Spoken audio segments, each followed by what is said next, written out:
그래서 결국 세 번째로 신청해서 드디어 작년에 2년 만에 받았습니다. 진짜 어이없지 않나요? 그런데 한국에서는요, 네, 바로 5분 만에 실물 면허증을 발급받았죠. 안녕하세요. 시카고 수달댁입니다. 올해가 저의 미국 생활 17년 차인데요. 소셜미디어를 보면 한국 분들이 한국은 헬조선이다, 이민이 답이다 라고 하시는 분들이 많이 보이는데요. 저는 과연 그럴까 하는 생각이 들기도 합니다. 그래서 오늘은 미국 영주권자로 17년을 살아보며 느낀 미국살이 장단점에 대해서 말씀드려보려고 합니다. 첫 번째로 미국에 살아보며 느낀 가장 큰 단점은 병원 문턱이 너무 높고 의료보험 체계가 굉장히 열악한데 보험료는 더 비싸다는 겁니다. 저희는 남편의 직장 보험으로 400불 넘게 내고 있는데 이렇게 보통 보험료가 한국의 10배 정도 비싸고 보험을 갖고 병원을 가도 치료비가 한국의 10배 정도 나오는데요. 저희 시아버님도 당뇨가 있으신데 병원비가 몇 천만 원씩 나오더라고요. 물론 좋은 보험을 갖고 계시고 연세가 있으셔서 많이 커버가 되긴 하지만 약값도 비싸고 여러모로 병원 한번 다녀오기가 쉽지 않습니다. 저 같은 경우는 학생 때 편도선이 심하게 부어서 응급실을 한번 간 적이 있는데 학생보험이 있는데도 300불이 넘게 나왔거든요. 그런데 5시간을 기다려서 해준다는 게 고작 이 나무 막대기를 이렇게 입안에 이렇게 넣고 한번 보더니 처방전을 써준 게 다예요. 한국처럼 목안에 뭐 약을 발라준다거나 뭘 막 칙칙 뿌려준다거나 그런 것도 전혀 없고 너무 기가 막히더라고요. 그래서 그 이후부터는 그냥 한국에서 약 사다가 필요할 때 먹거나 뿌리곤 하면서 병원 갈 일을 안 만들었죠. 두 번째 미국살이의 단점은 잊을만 하면 들리는 대형 총기 난사 사건. 한국에 알려지지도 않는 크고 작은 사건들도 늘상 일어나는데요. 사실 제가 사는 시카고는 미국 전역에서 살인율 1위로 악명이 높은 곳인데 이렇게만 말씀드리면 시카고 너무 위험한 거 아니야? 사람 살 곳이 못 되네 라고 생각하실 수도 있지만 꼭 그렇지는 않습니다. 시카고가 살인율이 높은 이유는 남부 쪽에 갱단들이 많아서 자기들끼리 뭔 일만 있으면 서로 총질해서 많이 죽곤 하는데요. 그래서 뉴스에도 매번 나오는 게 아니라 뭐 주말 통계로 이번 주는 총기 사건을 몇 명 죽었다 이렇게 정리해서 알려주는 정도로 뉴스거리도 안 되는 현실입니다. 하지만 근처에 안 가고 밤에 안 돌아다니면 그렇게 위험하다는 느낌은 안 들어요. 특히 저는 시카고에서 30분가량 떨어진 서버브에 살기 때문에 저도 뭐 뉴스에서나 들었지 주변에서 그런 사건을 목격한 적도 없고 위협을 느낀 적도 한 번도 없습니다. 미국은 어차피 다운타운 아니면 걸어 다닐 일이 별로 없고 가게들도 일찍 문을 닫고요. 밤에 별로 나갈 일이 없어요. 미국의 마약 문제는 한국 뉴스에서도 많이 보셨을 텐데요. 드러나지 않는 부분도 많지만 특히나 필라델피아나 샌프란시스코 같은 도시는 거의 도시가 황폐화될 정도로 마약과 노숙자 문제가 지금 심각합니다.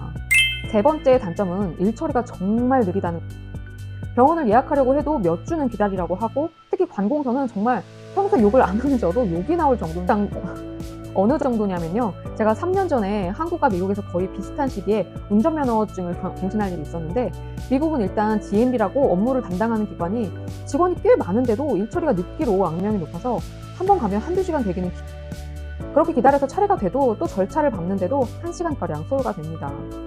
사진까지 거기서 막 찍어주고 한 달간 사용할 수 있는 종이로 만든 임시 면허증을 주는데요.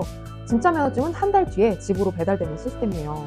문제는 아무리 몇 달을 기다려도 면허증이 안 나와서 다시 찾아갔더니 자기들 실수로 안 보내진 것 같다면서 다시 보내주겠다고 하는데 그 절차에 들어가는 비용을 고스란히 제가 또 지불해야 했다는 겁니다. 그리고 두 번째로 다시 신청을 했는데 또 아무리 몇 달이 지나도 면허증이 배달이 안 되는 거예요. 매번 남편이랑 같이 가고 서로 확인을 하기 때문에 저희가 뭐 주소를 실수로 적거나 할 일은 없거든요. 그래서 결국 세 번째로 신청해서 드디어 작년에 2년 만에 받았습니다. 진짜 어이없지 않나요? 그런데 한국에서는요, 네, 바로 5분 만에 실물 면허증을 발급받았죠. 대한민국 진짜 최고 아닙니까, 여러분? 네 번째로 인건비가 정말 비싸다는 사실 병원비가 비싼 이유도 의료비에 드는 돈이 아니라 보험회사의 복잡한 절차 때문에 인건비가 많이 들어서 보험료가 비싼 것이라고 알고 있어요. 그래서 미국 사람들은 웬만하면 집에서 고치는 것들도 스스로 다 알아서 해결하고 뚝딱뚝딱 만들고 하는 사람들이 많습니다. 티문화도 어마무시하다고 지난 영상에서 말씀드렸죠. 요즘 인플레이션에 티플레이션이라는 말까지 나올 정도로 인건비 부담이 엄청납니다.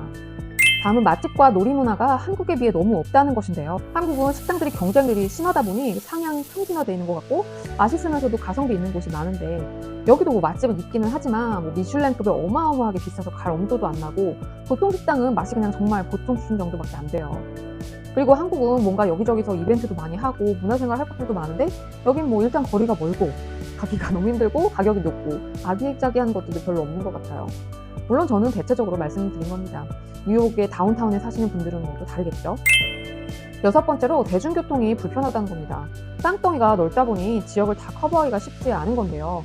그러다 보니 자차가 필수여서 집에 사람 숫자만큼 차가 있는 것이 흔한 일입니다. 저희 남편 집도 딱히 부잣집이 아니었는데도 결혼 전에 집에 동생 둘에 부모님 차까지 5대의 차가 있었죠. 그래서 집에서 껌 하나를 사러 나가더라도 차를 끌고 나가야 합니다. 마지막으로 미국인들은 법과 규칙을 엄격하게 준수하는 편인데요. 이분들이 딱히 도덕성이 높아서라기보다도 벌금이 워낙 높다 보니 그런 것 같아요. 물론 서로 고소 같은 것도 자주 하기도 하고요. 저는 시카고 살 때 주차난이 좀 심각했는데 간신히 주차 자리를 찾았지만 약간 애매한 공간이었어요. 근데 차 뒤쪽 범퍼가 선을 밟은 것도 아니고 공중으로 살짝 금을 넘어갔는데 다음날 보니 벌금 딱지가 붙어있더라고요. 아니 제가 선을 밟은 것도 아니고 지나갈 공간도 충분했는데 말이죠. 그리고 우회전 금지 신호라던가 과속 딱지 등도 받은 적이 있는데 한국에 비해 벌금도 몇 배로 비싸서 한번 받고는 너무 짜증이 나서 정말 조심하게 되더라고요. 길거리 주차 같은 경우는 미리 지불하는 것인데 시간을 5분이라도 넘기면 바로 딱지를 뗍니다. 이거 당해보면 진짜 짜증나요. 1시간 주차요금을 지불했는데 얘기하다 보니 이제 5분이 넘은 거예요, 부당해서. 밥값이 40불 나왔는데 주차 벌금은 50불 나와보세요. 이게 바로 얼마 전에 겪은 일이랍니다. 네, 오늘은 미국살이의 단점에 대해서 얘기해봤는데요. 다음 시간에 이어서 장점에 대해서 이야기해보겠습니다.